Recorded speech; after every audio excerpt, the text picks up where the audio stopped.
বড় বড় রাজনৈতিক দলগুলোর পক্ষ থেকে অনেক অফার দেওয়া হয়েছে। ছোট ছোট রাজনৈতিক দলগুলোকে বিভিন্ন আসন সমঝোতার অফার দেওয়া হয়েছে। আমাদের পরিষ্কার বক্তব্য, শুধুমাত্র জমিদারদের অংশীদার সাধারণ মানুষের লভ্যাংশের ভিত্তিতে আর বাংলাদেশ চলবে না। আমরা বাংলাদেশে আমাদের অধিকার চাই, মালিকানা কায়েম করতে চাই। গরিব মেহনতি মানুষ, আমরা তোমাদেরকে ইসলামের বার্তা পৌঁছে দিতে চাই। ইসলাম যে বৈষম্যহীন সমাজ ব্যবস্থা উপহার দিয়েছে, বিশেষ করে অর্থনীতির ক্ষেত্রে ইসলাম যে সুষম বন্টনের অর্থ ব্যবস্থা উপহার দিয়েছে, কাইলা ইয়াকুনা দুলাতাম বাইনাল আগনিয়াই মিনকুম, একটি শ্রেণী বিশেষের কাছে রাষ্ট্রের যাবতীয় সম্পদ কুক্ষিগত হবে, সেই বিজাতীয় পুঁজিবাদী অর্থ ব্যবস্থার কবর তৈরি করে সেই ধ্বংসস্তূপের উপর আল্লাহর কোরআনের অর্থ ব্যবস্থা বাস্তবায়ন করা হবে ইনশাআল্লাহ। আমাদেরকে বিগত দিনগুলোতে শুধু উন্নয়নের গল্প শোনানো হয়েছে। উন্নয়নের গল্পের একটা দৃষ্টান্ত আমরা দিয়ে থাকি। কেমন উন্নয়ন? বলে যে বাংলাদেশের আয় বেড়ে গেছে। কিভাবে আয় বাড়লো? বলে যে মাথা পিছু আয় বেড়েছে, পার ক্যাপিটা ইনকাম। 2025-24-25 অর্থ বছরে বাংলাদেশের মানুষের মাথা পিছু আয় হলো $2,820। আমাদের বাংলাদেশি মুদ্রায় 3,40,000 টাকা প্রতি মাসে বাংলাদেশের মানুষের গড় আয়। আমি এই বিশাল জনসমুদ্রকে জিজ্ঞাসা করতে চাই, আপনারা কয়জন প্রতি মাসে 3,40,000 টাকা আয় করেন? তাহলে কারা আয় করে 3,40,000 করে? সংগ্রামী সাথী ও বন্ধুগণ, ব্যাপারটা হলো এরকম। একজনে খাল পার হতে গিয়েছে, জিজ্ঞাসা করেছে গরিব একজন কৃষককে, খালে কি আমার ঠাই হবে? গরিব বলে যে না, খালে ঠাই হবে না, এই খালের মধ্যখানে 5 হাত পানি। বলে যে তোমার এই হিসাব দিয়ে চলবে না, উন্নত হিসাব লাগবে, অর্থনৈতিক ক্যালকুলেশনের হিসাব লাগবে। কি হিসাব?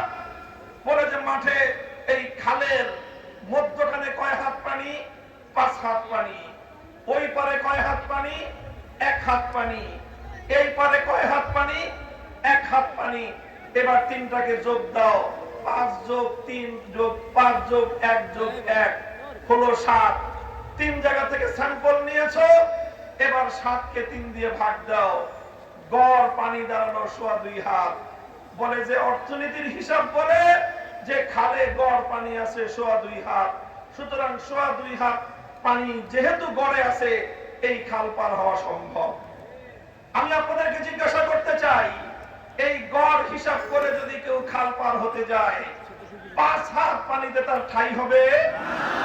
ওই 5 হাত পানিতে গিয়ে সে নিশ্চিত ডুবে মরবে।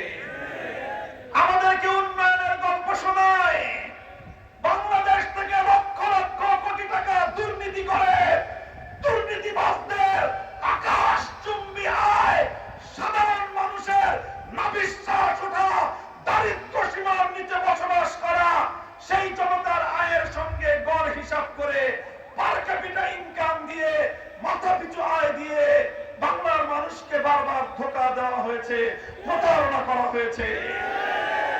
এবার ইসলামী দলগুলোর ঐক্যবদ্ধ আন্দোলনের মধ্য দিয়ে গোটা বাংলার তৌহিদি জনতা জেগে উঠেছে। ভারতবাদীর রাজনীতি আর বাংলার মাটিতে চলবে না। এবার বাংলার জমিন এদেশের সাধারণ মানুষের বিজয়ের মধ্য দিয়ে আল কোরআনের শাসন কায়েম হবে ইনশাআল্লাহ। কোরআনী অর্থ ব্যবস্থা, আল কোরআনের বিচার ব্যবস্থা, ইসলামের শাসন ব্যবস্থা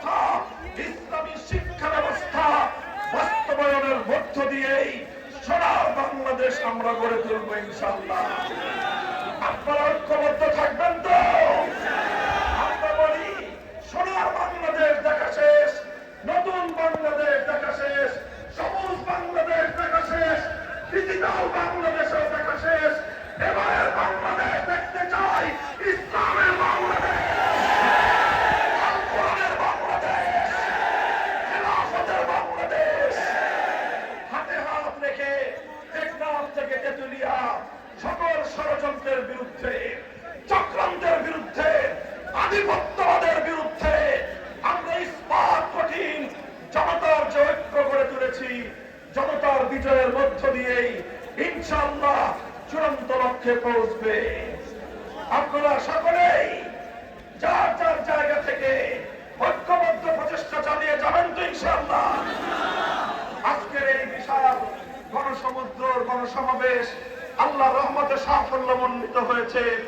এখন থেকে ঐক্যবদ্ধ ভাবে আগামী জাতীয় নির্বাচন এবং গণভোটে বাক্সকে বিজয়ী করবার জন্য ময়দানে নেমে পড়বো ইনশাআল্লাহ। আমরা নাসরুম মিনাল্লাহি ওয়া ফাতহুন করিম ওয়া আখিরু দাওয়ানা আলহামদুলিল্লাহি রাব্বিল আলামিন। আসসালামু আলাইকুম ওয়া রাহমাতুল্লাহ। সুবহানাল্লাহ।